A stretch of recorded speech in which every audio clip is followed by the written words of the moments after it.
everyone, it's Ashley and it is officially October, which is one of my favorite months of the entire year. Everything changes colors and pumpkins make me so happy. And also the like vibe of October, it's like mystical and magical and spooky. I'm super excited.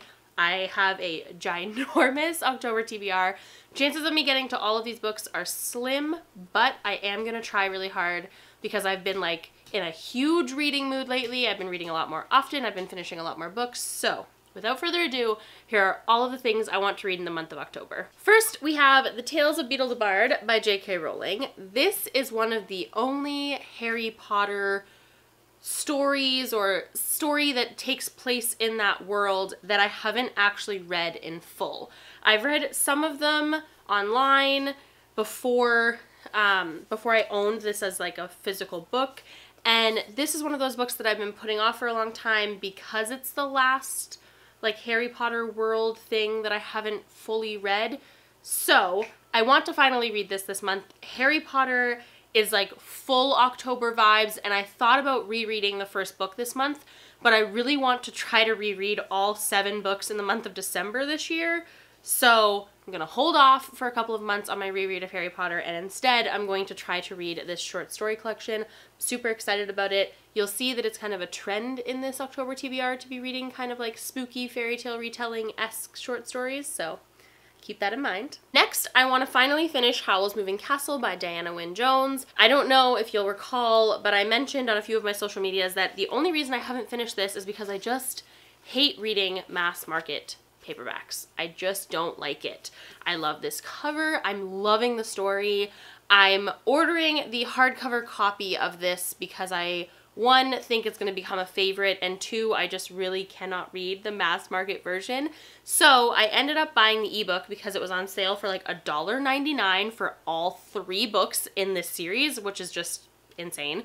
So now I have it as an ebook, and I'm going to try to finish the ebook this month, but I thought I would show the physical book because this cover is gorgeous, and the majority of you probably have no problem reading a mass market paperback. For those of you who don't know, Howl's Moving Castle follows a young girl who ends up getting cursed by a witch to look like an old woman, and this person named Howl who lives in a literal moving castle, and the young girl who becomes an old woman ends up going to that moving castle, and like the story takes off from there. So there's like magic and fun character development. There's lots of really cool quirks to this. I really like the writing. I like how the story is progressing, and I'm very excited to see what ends up happening. And also I just really want to watch this movie. This movie seems like it's like perfect October vibes as well. So I need to finish reading this month so that I can finally watch Howl's Moving Castle. Next, I have another classic that I've never read but I've always wanted to read, and that is Frankenstein by Mary Shelley. I have been a fan of Mary Shelley forever. As a human, I adore her, but I've never read Frankenstein.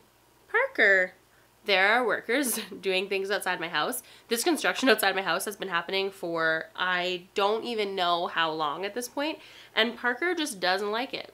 She just barks at them all day, every day, just barking all the time, and there's just like no consoling her because she just like thinks that she's protecting us from these people outside. And anyways, Frankenstein was always a book that I didn't pick up because I'm not a horror fan. I've never really been a horror fan. But now that I'm older, and 1, I want to appreciate Mary Shelley creating the sci-fi genre, and also 2, I realize that this book is more sci-fi than it is horror, even though it is generally shelved in horror in the bookstore. So I want to finally read it and see what all the hype is about, and I also just like really want to like appreciate Mary Shelley on a whole new level. So I want to finally read this, and October is by far the best possible month for me to finally read this. Also, if you don't know the general plotline of Frankenstein, I'm not really sure which rock you've been living under for literally ever, but basically it follows a doctor who is Dr. Frankenstein. Fun fact, Frankenstein, not the monster, the doctor, who creates a monster. And the whole book, to my knowledge, is just about like humanity and what it means to be a human and be empathetic, and I'm just so excited. Next, we have the only cute contemporary in this entire TBR, and that is What If It's Us by Becky Albertalli and Adam Silvera. I love these two authors so very, very much. They are both compulsively readable. I have loved every book by both of them that I have read, and this book is not only by two authors that I love. Oh, Parker. Parker, I don't think that they're gonna hurt us. No. No. Parker, why don't you eat your food? Good job. No. No. As I was saying, not only is this book by two authors that I love, I'm never gonna get through the sentence. Okay, third time's a charm. Not only is this book by two authors that I love, and it takes place in New York City, which is like one of my favorite like places in the world and also places for a book to take place in, but it is dual narrated, which is my favorite narrative form, and it is a male-male romance, and I'm just so excited. I wasn't even going to include a cute contemporary in this month because I normally feel more atmospheric books in October, but I really don't think I can wait till November to read this book. I need to read it now. Next, we have easily my most anticipated read of October, easily one of my top 5 most anticipated reads of 2018 as a whole, if not actually my most anticipated read of 2018, and that is Vengeful by V.E. Schwab.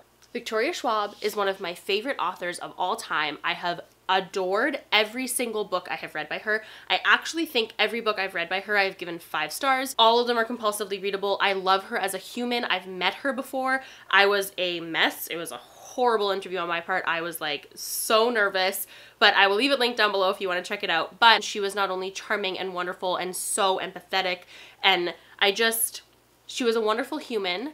And on top of that, her writing is phenomenal, and I will support her basically till the end of time. But for those of you who don't know, Vengeful is the sequel to Vicious by V.E. Schwab, and Vicious follows 2 friends in college who find out that when you have a near-death experience, you gain superpowers. And the whole book is about anti-heroes and what it means to be a villain and what it means to be a hero, and maybe everybody kind of teeters that line, but also what do you do when you have superpowers, and it's wonderful.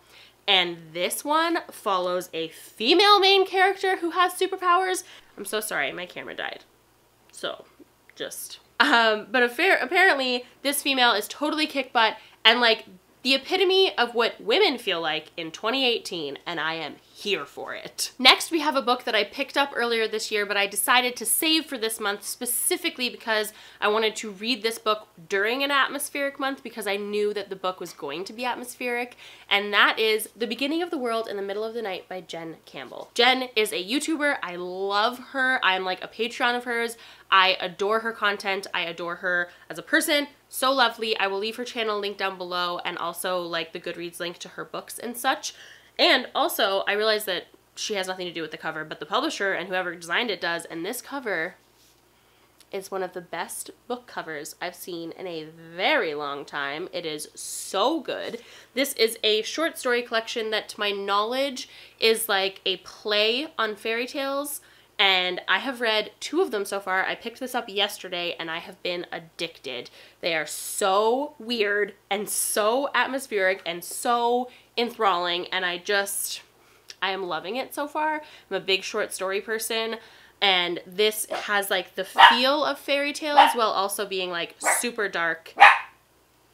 Very good. And the last 2 books that I want to read this month, I'm actually already halfway through. I just want to finally finish them this month. The first one is The Immortalists by Chloe Benjamin. This cover screams October, for one. I read half of it last month and then I put it down to read Renegades, which I loved. It is about a group of kids, it's a lie, it's about a group of siblings who are also kids who, when they are much younger, go to this woman who is apparently famed for being able to tell you the exact day you're going to die. They go and she tells them the exact day they're going to die, and the rest of the book is split up into 4 parts, which is each sibling, and it follows how they live their life because that they were told the day they were going to die, but the whole premise is obviously that they will die. And I wasn't really expecting that to kind of have such a hard hit on me, so I was just having a hard time. So I put it down for a little bit, but I do want to pick it back up and finish it this month because the writing is really, really good. And last but not least is another one of my most anticipated reads of this year, and that is The Girl in the Tower by Katherine Arden. I have been trying to put off reading this for so long because I don't have a copy of Winter of the Witch yet because it doesn't come out till January, and I really don't want to finish this book and then have to wait till January to read the third one because I finished Bear and the Nightingale and I was like in love, and then I picked this book up and I realized that I'd have to wait for the third one, so I was trying to like prolong finishing this because Bear and the Nightingale is by far the best book I have read in 2018. I loved it. But I have been reading like a chapter or two of this a month all year, and I've officially hit a part where I'm like, nope, cannot put it down, need to finish it. So I think this is finally going to be the month that I finish it in because it is so good. It is just... For those of you who don't know, Bear and the Nightingale, which is the first book in this series, is a Russian folklore retelling that follows Vasya, who is a totally kick-butt female lead character who lives in a like tiny town in the middle of the Russian wilderness, and it includes like Russian folklore retellings and like reimaginings, and it is probably one of the best written books I have ever read. And it is so well plotted, and I actually can't wait to see what Katherine Arden does to finish this series off. I'm really excited. Okay, there are only 31 days in the month of October, and I've already lived through 4 of them, and I would like to read all of these things. Chances are slim, but not impossible. I might be able to do it. You don't know. I don't know. But you're right. Probably slim. We shall see. If you want to read any of these, make sure to comment down below and let me know. Also, make sure to comment down below and let me know what you guys plan on reading this month. If you have an October TBR video or blog post or Instagram post, make sure to link it down below so that I can check it out. And other than that, I will see you guys soon with another video. Happy reading. Bye!